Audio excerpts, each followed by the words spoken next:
this is a token that was used during the Civil War in place of coinage. When the Civil War broke out, you couldn't get gold, copper, silver coinage. Everybody was putting it away. This was just a practical choice. I mean, half dimes were expensive. They were made out of silver. This was a nickel alloy that would last a long time. It wouldn't wear out and everything else like that. It's a very cool nickel. There's only 25 made. That's pretty amazing. The episode opens with a collector casually walking in with what he claims is the first printed book containing the rules of American baseball. Not a card, not a bat, the rules. Rick instantly locks in because this is basically the sport's birth certificate. The guy wants $6,000, which sounds wild until you remember it's from 1834. This thing is so old it predates hot dogs at games. Right away, you know this isn't a normal pawn day. This is history walking through the door. I brought you the first printed book with American baseball rules. It's really cool. It's a cool sports collectible. It's a cool book. This book is amongst the most rare books in the world of baseball. Wow, it's great to hear. The seller explains the Boston printed book shows kids playing an early version of baseball and even includes the first printed diamond layout. Rick's brain is racing. This is before the Civil War, before modern baseball, before everything. It's so early that America's pastime was still trying to figure out what it even was. Rick's curiosity is high, but so is the financial risk. You can practically hear his wallet sweating. It actually has a wonderful illustration of children playing on the Boston Common, the actual game of baseball. It is the first printed rules of American baseball, and it is the first time they ever printed the baseball diamond. Rick admits he has zero clue what to price this at and calls in his sports memorabilia expert, Jeremy. That's pawn shop code for, this could be huge or completely worthless, and I'm not guessing. The seller looks confident, like he's about to knock one out of the park. But Rick's been here before. He's calm, cautious, and ready to let an expert decide whether this is a grand slam or a foul ball. But the baseball aspect is the fundamental reason that makes the book important and collectible. All right, cool. I mean, how much you want for this thing? $6,000 for it. All right, that sounds like I have no idea. Next item, a Civil War drum rolls in, and it looks like it's been through everything from battlefields to basements. The seller says it came from his antique dealer dad. Rick explains how drummer boys led troops into battle, literal kids marching while chaos erupted around them. It's a sobering moment wrapped in curiosity. Meanwhile, Chumlee looks relieved his toughest job is handling tourists and t-shirts. Hey, how's it going? Good, nice to see you again. You came in a while ago with like a Star Wars script or something, right? That's right, absolutely. Okay, and we got a drum. It's a Civil War drum you just can't beat. Rick spots newer hardware on the drum and immediately gets suspicious. Some of it's been repaired long after the Civil War era. That's a problem. The seller's confidence dips fast. Rick offers to bring in a drum expert because no one's dropping serious money on a maybe. At this point, the dream of a battlefield relic is already wobbling. I've seen other examples. It seems to be Civil War. Okay, well, we know it's not Revolutionary War because the whole American symbol thing hadn't been invented yet because we had to win the war first. Sure. The expert arrives and starts dropping history like a professor with a time machine. He explains some Civil War drummer boys were as young as 9 years old. 9. Kids today complain about homework. Imagine marching into battle with a drum. After examining it, he delivers the verdict, not Civil War era. Just like that, the value and the story both take a hit. A guy came in with a Civil War era drum. Believe it or not, I am not an expert on Civil War era drums, so I called in someone who is. So this is the drum I called you about. Oh, very nice. He claims it's from the Civil War. The drum is dated closer to the 1870s or 1880s. Still old, still interesting, but not battlefield history. The seller tries to stay composed, but you can see the disappointment. The difference between Civil War relic and parade drum is basically the difference between museum piece and attic decoration. I don't think so. Okay. I think this is a later piece. My guess is 1870s, 1880s. And this looks to me like one that would have been used as a parade drum post-Civil War. It's still 19th century, I'm sure of that. Negotiations start. Rick opens at $500. The seller counters at $1,000. They go back and forth until they land at $950. Not the jackpot he imagined, but still decent for something that almost lost its entire story. Rick gets a cool antique, and the seller walks away lighter, emotionally and physically. It's not Civil War, okay? I'm looking at $500. You know, I can understand not 12,000, but 500, you know, this is a piece of Americana. When you sell something, you sell a story. The story previously was you had a young boy in battle during the Civil War.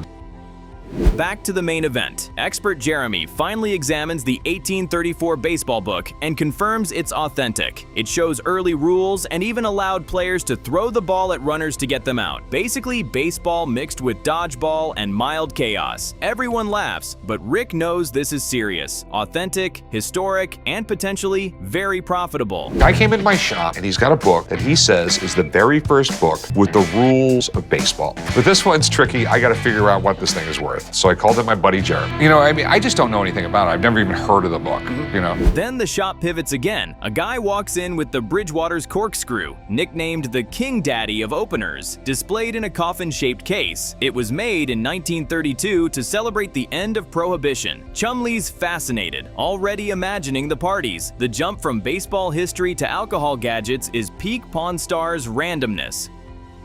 I have a Bridgewater's Corkscrew, produced in 1932. It comes in a coffin. This is more or less the king daddy of all corkscrews and bottle openers. All right. I guess even back in the day, they were popping bottles. The seller wants $1,100. Chumlee immediately looks like he just swallowed a lemon. They haggle, crack Prohibition jokes, and land at $325. Not a massive score, but a clean flip waiting to happen. Chumlee sums it up perfectly. Small profit, fun item, easy day. Sometimes pawn life isn't about jackpots, just steady wins. He was hated by the people who didn't drink because now there's so much crime going on. So it seems right that when Prohibition ended, they would make a corkscrew, bottle opener, shot glass. Chop them up, put them in a coffin. Yeah. Now the baseball book gets its final moment. Rebecca arrives and calls it a landmark piece of American culture, valuing it between $7,500 and $8,500. Rick tries to stay cool, but you can tell he's thrilled. The seller wants $6,000. Rick counters at $3,500. After classic back and forth, they settle at $4,000. Deal done. A piece of baseball history officially changes hands. This is a really, really rare book. This wasn't the first even to have a baseball diamond. It wasn't necessarily the one that talked about baseball, but this is a landmark because it brings all of those things together. Rick tells the seller to grab the book and meet him at the counter. The guy jokes, "I'll slide into home with it." Rick instantly shuts it down. "Stop. You're embarrassing yourself." Perfect ending. Big history, solid deal, and one terrible baseball pun dying on contact. Just another day in the pawn shop. Yeah, no, I understand this has appeal to both sports people, to both book people, but it also can fall in the middle. So let's fall in the middle at $4,000, and I will be comfortable with that. $4,000. You're fair to me always, I'll do it.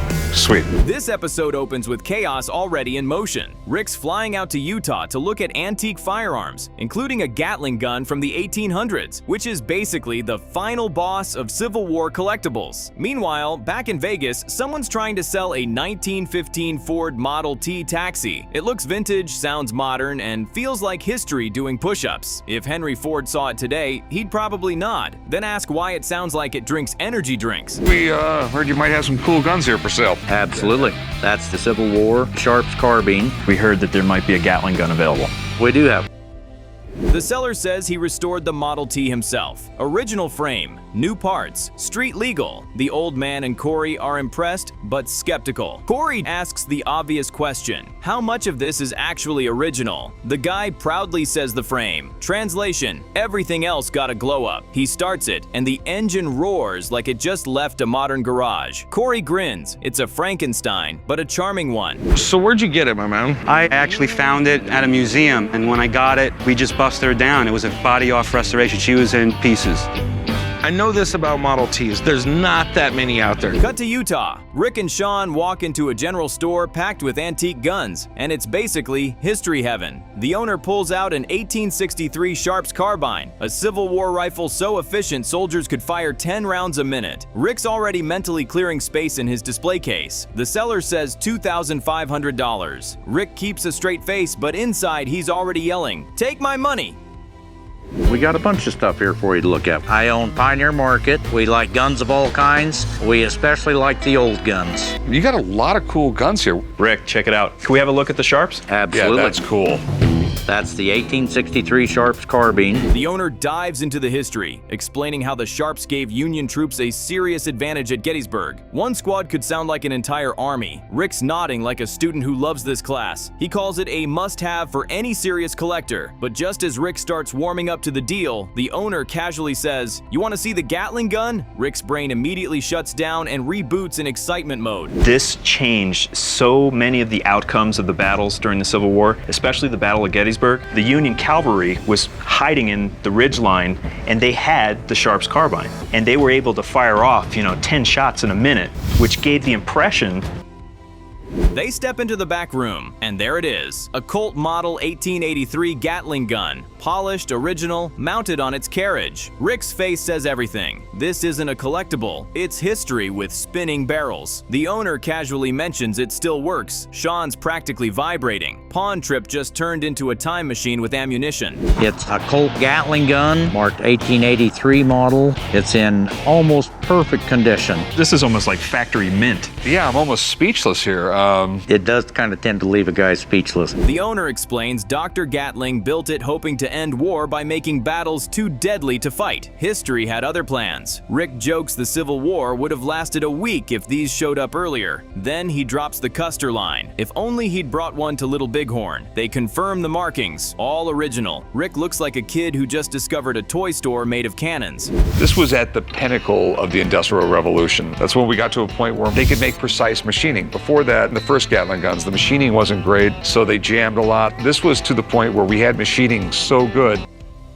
Back in Vegas, the old man's dealing with something a little less explosive, a vintage Charlie Weaver bartender toy. It shakes a martini, blows fake smoke, and looks like it's permanently tipsy. Chumlee loves it instantly. The old man enjoys it too, but keeps his poker face. She asks $300. He laughs and throws out $75 like he's ordering lunch. Charlie Weaver was a character on TV back in the 50s. He was on the night show back when Jack Parr was there. He played on the Roy Rogers and Dale Evans show. Yeah. They land at $90. The old man calls it cute but niche. Fun toy, not retirement plan material. Still, you can tell he loves it. He drops his classic line about playing with toys as a kid and counting money as an adult. Meanwhile, Rick's out in Utah living every history buff's dream.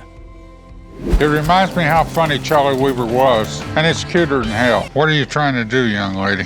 I would like to sell them. Now the next question is how much? I was thinking around $300. Yeah, you keep thinking. Rick studies the Gatling gun up close, admiring the mechanics. It holds over 100 rounds and fires up to 750 rounds a minute. For the 1800s, that's borderline science fiction. The owner says it's all original. Rick calls it a national treasure. Then the price lands, $335,000. Rick's excitement pauses like someone just pulled the emergency brake. This is my Sharps Carbine, originally used during the Civil War, and now it shoots the 50-70 cartridge. The Civil War Sharps Carbine were able to rapid fire, and with the rifling within the barrel, made this bullet spiral in the air.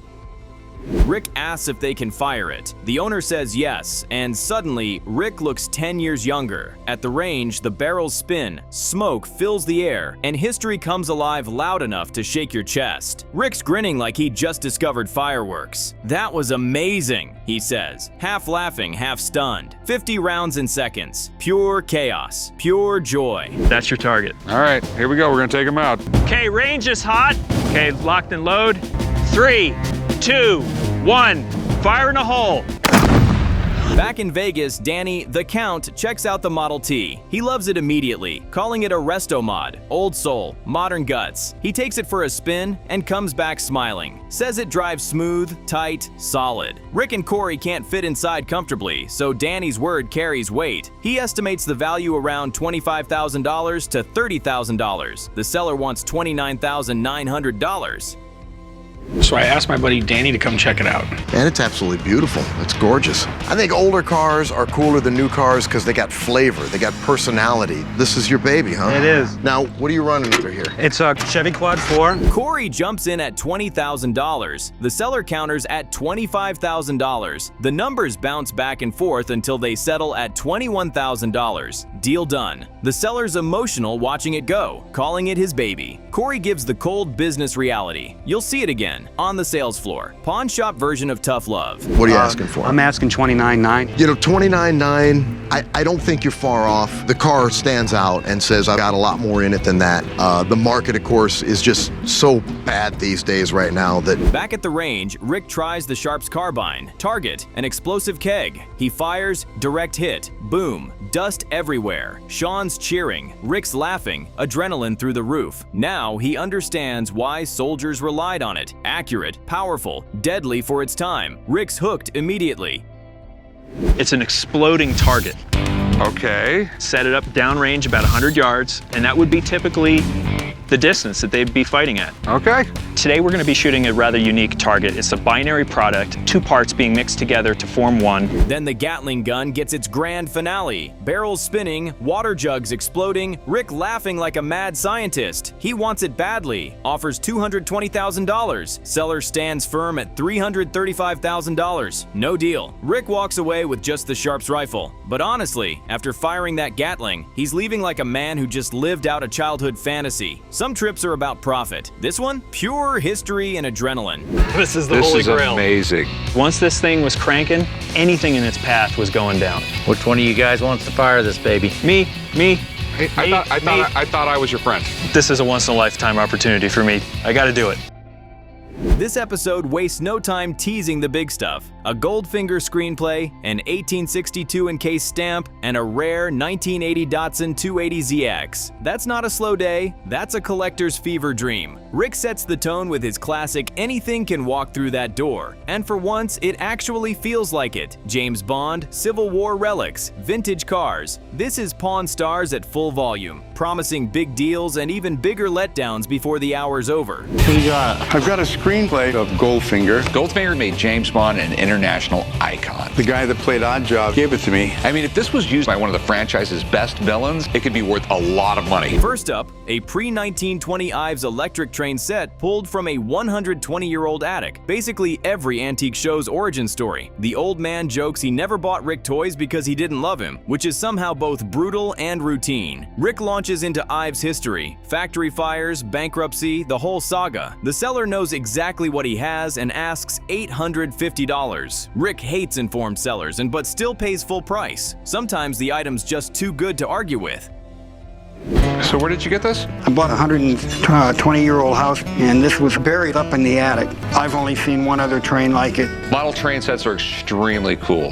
When I was a kid, everyone had a train set. A musician walks in after his band gear gets stolen and brings a strange stamp coin from 1862 he found in an antique register as a kid. Rick immediately clocks it as a Civil War trade token with a George Washington 3-cent stamp inside. The catch: the stamp looks trimmed, which could kill its value. Rick calls in expert Dan because when it comes to stamps, one tiny detail can turn treasure into pocket lint. So where in the world did you get this? Well, when I was a kid, I went to a hardware store with my dad, and it had an old antique register, and I was messing with it, and I opened it up, and there it was, and the lady was behind the counter, said I can have it.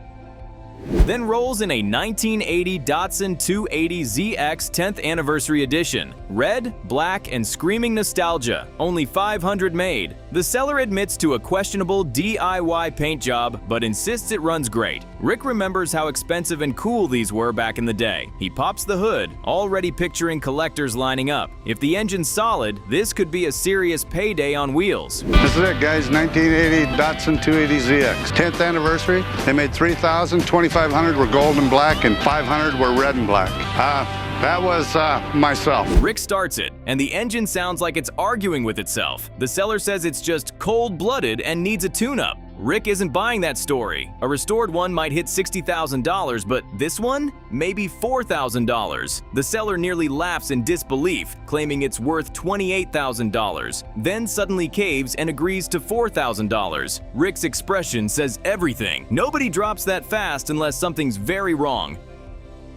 Sound like it's got a miss on it. It's not firing on what's selling it. They are cold-blooded when they first start. The Datsuns always were. It's just a tune-up. That's all I need. I may not be a mechanic, but I just know when something doesn't sound right, and I'm not about to take a blind risk. Rick calls mechanic Fatback for backup before touching the deal. Fatback spots backyard repair work instantly and confirms the misfire. He takes it for a spin while everyone watches like it's a medical test result. This could either be a hidden gem or a financial sinkhole. The seller's confidence starts cracking by the second. So what did you want me to check out? I just want to make sure there's no major problems with it. Right away. Looks like it's had a lot of backyard mechanic work done to it, but you're not really going to know until we start it. You want to fire it up real quick?